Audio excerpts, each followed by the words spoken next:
Welcome back guys. आज हम पढ़ेंगे क्लास 12th के फर्स्ट चैप्टर का पार्ट 3। पिछले पार्ट के अंदर हमने जो था माइक्रोस्पोरोजेनेसिस और स्टेमिन के बारे में पढ़ लिया था। अब हम पढ़ेंगे पॉलन ग्रेन के बारे में, जो कि हमारे इस टॉपिक की थर्ड हेडिंग है। ठीक, इसके अंदर सबसे पहले हम कुछ बेसिक सी बात पढ़ेंगे पॉलन ग्रेन के बारे में पहले पैराग्राफ में। दूसरे पैराग्राफ में हम पॉलन ग्रेन का स्ट्रक्चर पढ़ेंगे। तीसरे में हम इसके डिसएडवांटेजेस पढ़ेंगे और चौथे में एडवांटेजेस पढ़ेंगे। ठीक, और पांचवें में इसकी वेएबिलिटी के बारे में पढ़ेंगे। वेएबिलिटी मतलब कि भाई जो फर्टिलाइजेशन होता है, ठीक, और जो जर्मिनेशन होता है उसका टाइम पीरियड। ठीक, कितने टाइम में ये जर्मिनेशन कर पाता है और कितने टाइम में ये फर्टिलाइजेशन कर पाता है, ये चीज़ हम इस पूरे के पूरे वीडियो के अंदर पढ़ेंगे। शुरू करते हैं। उसी के साथ साथ मैं आपको एक बात बता देती हूँ, अगर आपको मेरी वीडियो ज़रा सी भी पसंद आती है तो प्लीज़ इसको लाइक कीजिएगा, अपने फ्रेंड्स के साथ शेयर कीजिएगा और मेरे चैनल को सब्सक्राइब कर दीजिएगा। और वीडियो से रिलेटेड कोई भी सजेशन होता है आप मुझे कमेंट बॉक्स में बिल्कुल दे सकते हैं। Pollen grain. The pollen grains represent the male gametophyte. ठीक, पॉलन ग्रेन जो होता है वो मेल गैमीटोफाइट रिप्रेजेंट करता है, यानी कि मेल गैमीट। जैसे ह्यूमन बींग्स के अंदर स्पर्म होता है मेल गैमीट, ऐसी फ्लावर के अंदर पॉलन ग्रेन्स होते हैं male gamete. Simple. If you touch the open anthers of hibiscus और any other flower you would find deposition of yellowish powdery pollen grains on your fingers. ठीक, ये चीज़ मैं तुम्हें शॉर्ट्स में समझाऊंगी। शॉर्ट्स में मतलब जो मेरे यूट्यूब शॉर्ट्स होंगे उनके अंदर मैं बाकायदा तुम्हें ये चीज़ दिखाऊंगी। ठीक, ये कह रहा है कि अगर तुम हबिस्कस या चाइना रोज़ या जैसे तुम गुड़हल भी कहते हो, अगर तुम उसके एंथर्स को जिसके ऊपर येलो येलो पाउडरी पार्ट होता है, अगर तुम उसे टच करोगे तो तुम्हारे उंगली पे पाउडर आ जाएगा येलो कलर का। वो कुछ नहीं है, वो पाउडर नहीं है, वो पॉलन ग्रेन है। समझ में आई बात? Sprinkle these grains on a drop of water taken on a glass slide and observe under a microscope. ठीक, ये चीज़ तुम्हें अपने क्या कहते हैं बायो लैब में भी एक्सपेरिमेंट करवाया जाएगा ये, और बाकायदा ये एक्सपेरिमेंट बोर्ड में आता भी है। ठीक, जिसके अंदर तुम्हें पॉलन ग्रेन दिए जाएंगे, तुम्हें उनकी स्लाइड बनानी है। ठीक, तो सिंपल सी बात है कि अगर तुम उन पॉलन ग्रेन्स को स्लाइड के ऊपर रखते हो, उनके ऊपर वाटर स्प्रिंकल करते हो, उनको माइक्रोस्कोप के अंदर देखते हो, तो तुम्हें क्या नज़र आएगा? उनको नज़र आएगा you will really be amazed at the variety of architecture, shape, size, color and design seen on the pollen grains from different species. Figure 1.4। तो जो तुम ये शेप, साइज, कलर, डिज़ाइंस देखोगे पॉलन ग्रेन से, तुम उससे बहुत ज़्यादा अमेज्ड होगे। जैसा कि फिगर 1.4 में तुम्हें दिखाया जा रहा है, ये सब पॉलन ग्रेन है किसी ना किसी फ्लावर के। ठीक, अब हम पॉलन ग्रेन का स्ट्रक्चर पढ़ेंगे। ये है पॉलन ग्रेन का स्ट्रक्चर के बारे में पूरी कहानी। ठीक, हाँ नहीं ये पूरी नहीं, यहाँ से आगे का जो है वो उसके अंदर मैच्योर एंथर दिखाया जा रहा है। ठीक, लेकिन कोई बात, एंथर नहीं सॉरी, मैच्योर पॉलन ग्रेन दिखाया जा रहा है। ठीक, वैसे तुम यहाँ पर सब कुछ पॉलन ग्रेन के बारे में ही पढ़ोगे। सही में आई बात? जैसे कि बाहर की जो वॉल है, the hard outer layer called exine made up of sporopollenin which is one of the most resistant organic material known। ठीक, तो अब क्या है, जो आउटर मोस्ट लेयर है पॉलन ग्रेन की उसे एक्साइन बोला गया है। ठीक, और वो स्पोरोपोलिन की बनी है, और स्पोरोपोलिन की बनी है तो उसकी एक खासियत ये है कि वो सबसे ज़्यादा रेजिस्टेंट मानी जाती है। ठीक, रेजिस्टेंट ऑर्गेनिक मटेरियल माना जाता है। क्या? स्पोरोपोलिन। क्यों? क्या है इसमें, क्या रेजिस्टेंट दिखाता है? देखो, ये रेजिस्टेंट होता है इस चीज़ इन सब चीज़ों के लिए, जैसे कि हाई टेम्परेचर्स के लिए, स्ट्रॉन्ग एसिड्स के लिए। तो इसको मैं समझाती हूँ। It will stand with high temperatures and strong acids and alkali. ठीक है, तो ये विद स्टैंड यानी कि ये आराम से झेल सकता है किस को? हाई टेम्परेचर्स को, स्ट्रॉन्ग एसिड्स को और एल्केलाई मीडियम को, यानी कि बेसिक मीडियम को। ठीक, no enzyme that degrades sporopollenin is so far known. ठीक है, तो कोई भी ऐसा एंजाइम नहीं है जो स्पोरोपोलिन को डिग्रेड कर सके। ठीक, इतना बढ़िया, मतलब इतनी अच्छी रेजिस्टेंट पावर होती है स्पोरोपोलिन के पास। एक्साइन वॉल की एक बात और जान लो तुम। ठीक, वो क्या है कि pollen grain exine has prominent aperture called germ pores where sporopollen is absent। ठीक, अब सीधी सी बात यह है कि जो pollen grain की exine वॉल होती है यानी कि आउटर मोस्ट वॉल होती है, उसके अंदर एक प्रोमिनेंट अपर्चर्स पाए जाते हैं। प्रोमिनेंट अपर्चर्स मतलब स्मॉल ओपनिंग्स। ठीक, स्मॉल ओपनिंग्स, जैसे कि पोर्स, ह्यूमन बींग्स के अंदर पोर्स पाए जाते हैं, ऐसे ही पॉलन ग्रेन के अंदर पोर्स पाए जाते हैं जिनको कहा जाता है जर्म पोर, और यहाँ पर स्पोरोपोलिन एब्सेंट होता है। समझ में आई बात? Pollen grain are well preserved as fossils because of the presence of sporopollen। ठीक, तो क्योंकि pollen grain के पास ये sporopollen वॉल होती है, उसकी वजह से ये एक फॉसिल की तरह प्रिजर्व किया जा सकता है। स्पोरोपोलिन की जो एक और खासियत पाई जाती है कि ये pollen grain को वेट नहीं होने देती। ठीक, ये चीज़ तुम आगे पढ़ोगे। ठीक, जब तुम पॉलिनेशन वाला टॉपिक पढ़ोगे तो उसके अंदर ये चीज़ तुम पढ़ोगे, लेकिन मैं तुम्हें अभी से ही बता देती हूँ कि जो स्पोरोपोलिन है उसकी वजह से पॉलन ग्रेन जो है वो वेट नहीं हो पाता। अब यहाँ पर एक छोटा सा क्वेश्चन आ जाता है कि why do you think the exine should be hard, what is the function of germ pore, what is the function of germ pore. इन सब चीज़ों को मैंने जैसा कि तुम्हें पहले भी बोला है, शॉर्ट्स में हम इन क्वेश्चंस को कवर अप करेंगे। ठीक, शॉर्ट वीडियोस में हम इन क्वेश्चन को कवर अप करेंगे। अंडरस्टैंड? अब हम बात करेंगे इनर वॉल की, यानी कि पॉलन ग्रेन की अंदर वाली वॉल की। ठीक, the inner wall of pollen grain is called intine. ठीक, जो इनर वॉल होती है पॉलन ग्रेन की उसे इंटाइन बोला जाता है। इसकी खासियत क्या क्या है?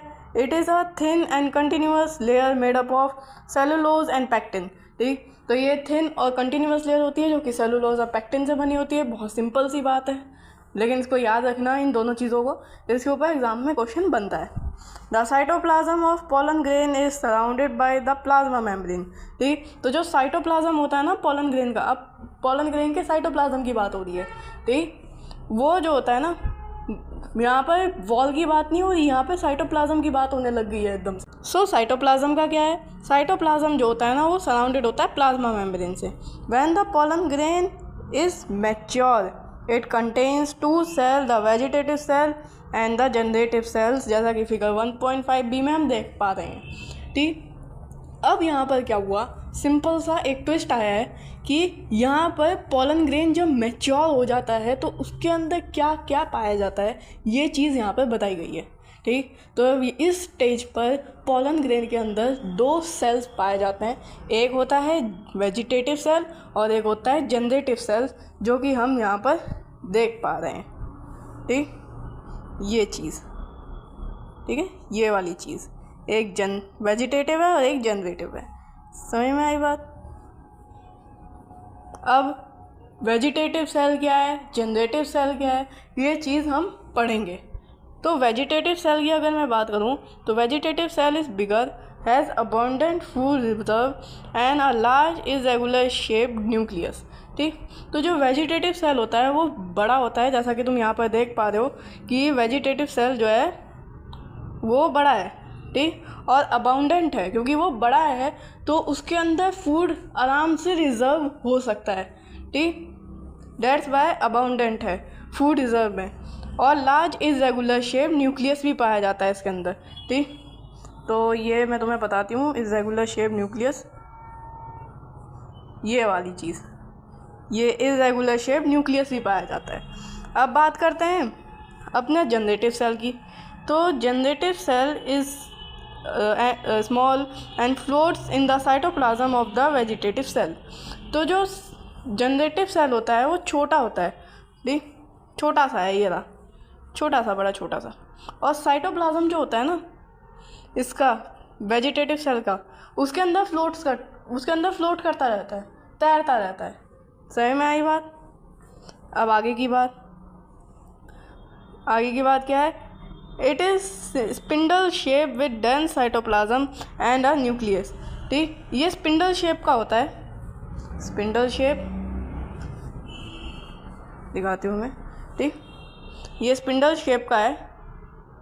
ठीक, और इसके अंदर एक छोटा सा न्यूक्लियस है, ठीक, ये छोटा सा न्यूक्लियस। समझ में आई बात? अब आगे की बात सुनो। आगे की बात क्या है? इन over 60% of angiosperm pollen grains are shed at 2-celled stage. In the remaining species, the generative cells divide meiotically to give rise to the 2 male gametes before pollen grains are shed, यानी कि 3-celled stage।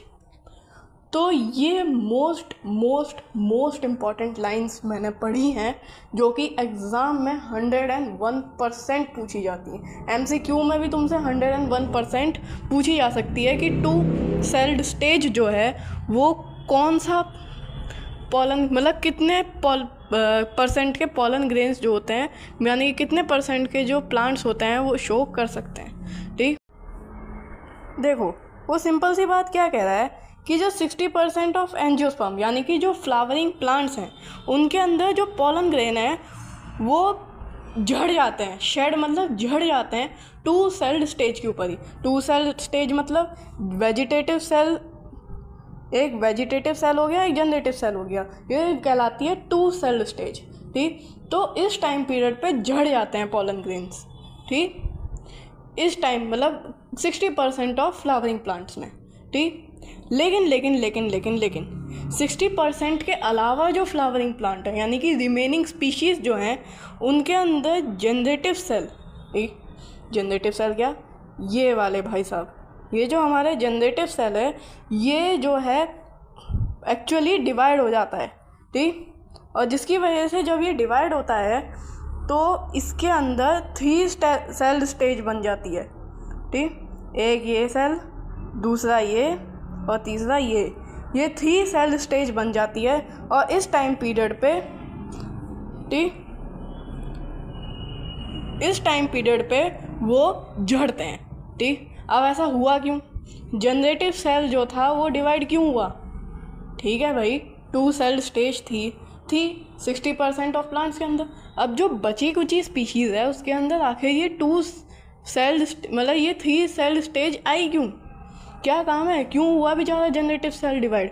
वो इसलिए divide हुआ क्योंकि उसको 2 male gametes बनाने थे। समझ में आई बात? उसको 2 मेल गैमीट्स बनाने थे। ये 2 मेल गैमीट्स सबसे ज़्यादा इम्पॉर्टेंट होते हैं सेक्सुअल रिप्रोडक्शन के लिए। इसलिए इन 2 मेल गैमीट्स को अपने दिमाग में रखना कि जो स्पीशीज़ होती है, रिमेनिंग स्पीशीज़ 60% के अलावा जो फ्लावरिंग प्लांट होंगे उनके अंदर जनरेटिव सेल डिवाइड होगा ताकि जो जनरेटिव सेल है वो 2 मेल गैमीट्स बना सके। ठीक, तो अभी तक जो हमने पॉलन ग्रेन का टॉपिक पढ़ा उसके अंदर हमने पहले पैराग्राफ में बेसिक सी बातें पढ़ी पॉलन ग्रेन के बारे में, दूसरे पैराग्राफ में पॉलन ग्रेन का स्ट्रक्चर पढ़ा और अब हम पढ़ेंगे पॉलन ग्रेन से होने वाली एलर्जीज़ के बारे में। ठीक, सो शुरू करते हैं। Pollen grains of many species cause severe allergies and bronchial afflictions in some people often leading to chronic respiratory disorder, जैसे कि अस्थमा हो गया, ब्रोंचाइटिस, EDC। ठीक, तो जो पॉलन ग्रेन होता है ना वो सीवियर अस्थमा यानी कि सीवियर एलर्जीज़ भी कॉज करता है। ठीक, उसी के साथ साथ ब्रोंकियल एफ्लिक्शंस का मतलब होता है पेन, ब्रोंकियल पेन, जैसे कि ब्रोंकियल अस्थमा होता है ना, कुछ लोगों को ऐसी ब्रोंकियल पेन होता है। ठीक है, कुछ लोगों के अंदर, और ये तो छोड़ो, ये सब कुछ तो होता ही है, उसी के साथ साथ रेस्पिरेटरी डिसऑर्डर्स भी होते हैं जैसे कि अस्थमा, ब्रोंचाइटिस। ठीक, तो अब आगे की बात क्या है? आगे की बात ये है, it may be mention that parthenium और carrot grass that came into India as a contaminant with imported wheat has become ubiquitous in occurrence and cause pollen allergy। ठीक, तो क्या हुआ, ये जो पार्थेनियम था ना, या फिर जिसे हम कैरेट ग्रास भी कहते हैं, वो इंडिया के अंदर आया इम्पोर्टेड व्हीट के साथ। और यूबिक्विटस का मतलब है कि हर जगह ऑकर, यूबिक्विटस इन ऑकरेंस मतलब कि हर जगह मिलने लग गया और जो है पॉलन एलर्जी करने लग गया। ठीक, तो सबसे पहले हमने पॉलन ग्रेन के बारे में सब कुछ बेसिक सी बातें पढ़ी थी। ठीक, उसके बाद हमने पॉलन ग्रेन का स्ट्रक्चर पढ़ा, फिर हमने कुछ पॉलन ग्रेन के डिसएडवांटेजेस पढ़े जैसे कि एलर्जीज़ वगैरह। अब हम पॉलन ग्रेन के एडवांटेजेस पढ़ेंगे। ठीक है, pollen grains are rich in nutrients. Simple सी बात कह रखी है इन्होंने, pollen grains जो हैं वो बहुत ज़्यादा रिच होते हैं न्यूट्रिएंट्स में. It has become a fashion in recent years to use pollen tablets as food supplements. अब कुछ recent years में ये कुछ मतलब आजकल के टाइम पीरियड में ये कुछ ऐसा फैशन सा चल चुका है कि pollen grains को जो है ना, मतलब जो pollen grains की टैबलेट आती हैं उनको जो है एक ऐसा फूड सप्लीमेंट के लिए लिया जाता है, मतलब एक फूड सप्लीमेंट के तौर पे लिया जाता है. समझ में आ गई बात. In western countries a large number of pollen products in the form of tablets and syrups are available in the market. ठीक है. अब जो वेस्टर्न कंट्रीज़ है ना, वहाँ पर भी जो pollen प्रोडक्ट्स हैं वो बहुत ही ज़्यादा लार्ज नंबर में मतलब अवेलेबल हैं इन द फॉर्म ऑफ टैबलेट्स और सिरप, टैबलेट और सिरप की फॉर्म में. ठीक है. और pollen consumption has been claimed to increase the performance of athletes and race horses. जैसा कि फिगर 1.6 में हमें कुछ टैबलेट्स दिखा रखी हैं. ठीक है. यहाँ पर हमें ये कुछ मेडिसिन्स दिखा रखी हैं, टैबलेट्स दिखा रखी हैं. तो पॉलन का जो कंजम्पशन होता है ना, ऐसा माना गया है कि जो पॉलन का कंजम्पशन होता है वो जो है जो एथलीट होता है, जो हॉर्स रेस हॉर्सेस होते हैं, उनकी जो परफॉर्मेंस होता है उसको इंक्रीज़ कर देता है.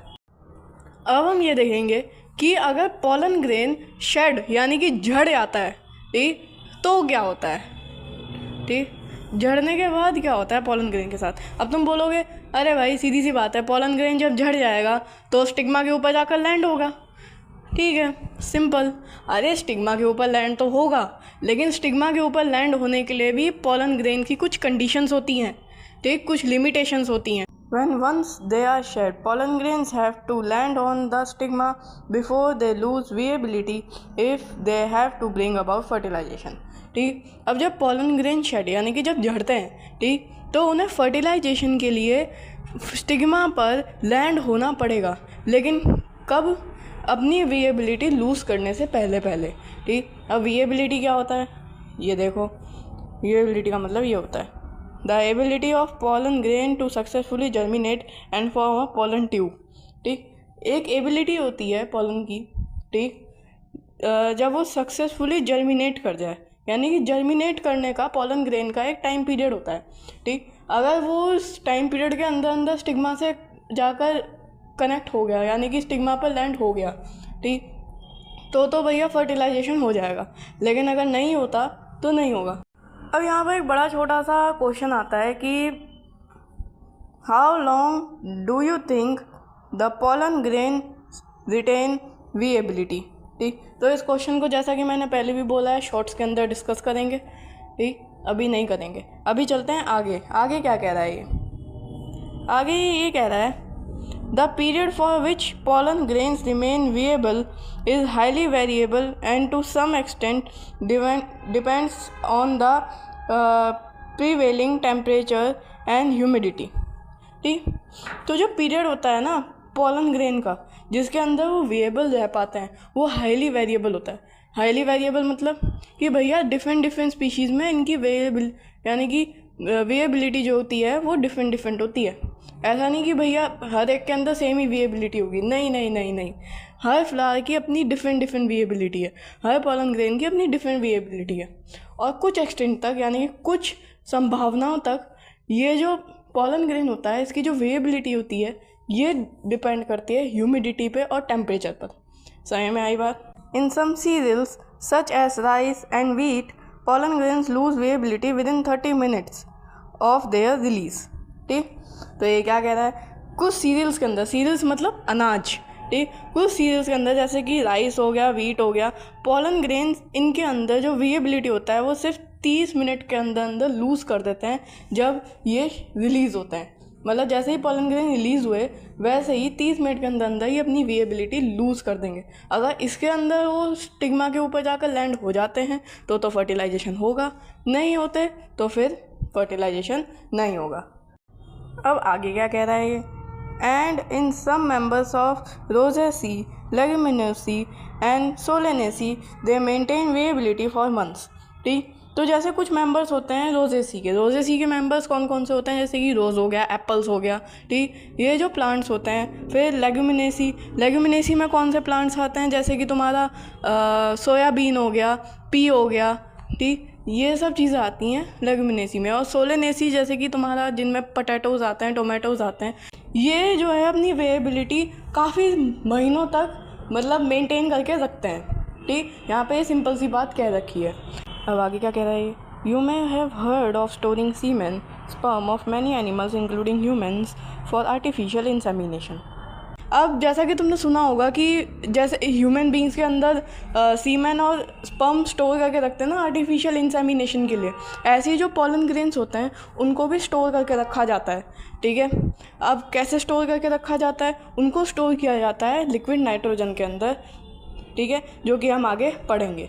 ठीक, It is possible to store pollen grains of a large number of species for years in liquid nitrogen, जिसका टेम्परेचर होता है -196 डिग्री सेल्सियस। ठीक है, तो ये पॉसिबल है कि तुम पॉलन ग्रेन्स को जो हो बहुत सालों तक जो हो स्टोर करके रख सकते हो।